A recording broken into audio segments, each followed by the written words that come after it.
Hey guys, welcome back. In this video, I'll show you how to add custom 404 page in WordPress. Let's get started. In order to do that, we need to install plugins, so head over to your plugin marketplace on WordPress. So let's head over right here to our search bar and search in here for 404 page. So let's search in here for that. And then from in there, you should be able to see some search results related to this. So let's click on this Smart Custom 404 error page. So let's click on it. It's by Peter Joschendorfer. So this is the one that we're looking for. So click on that. And then once I click on that, click on this install and activate. And then it will install and activate this particular plugin.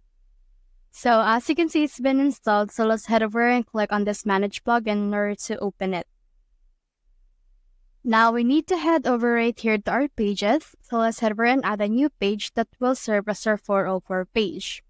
Now in here, this will load in order to show us the block editor of WordPress wherein you can create that specific page. So let's select in here a blank page. And then once it's been selected, in here you can put in here the title. So let's title it as 404 page. So I have also added right here a description, and once you have done that, publish this particular page that you have just created.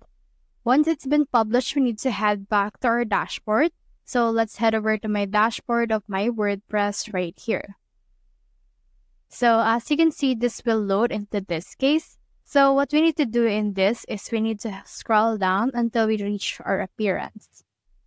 So here's appearance right here, and in here you can see this 404 error page. So let's click on that. And then once it's been clicked, we should be able to see this. So we need to select the page that will be displayed as a 404 page. So let's click on it, and you can see in here the 404 page that we have just created. So click on that. And then from in there, click on this Save Changes right here. And then once it's been saved, we should be able to see this right here. We can test it out if we want to as well. So when you click on this test 404 page, we should be able to see what it looks like right here. So that's the whole process. If you have found this video helpful, simply leave a like, below, or subscribe because it helps me reach more people. See you soon.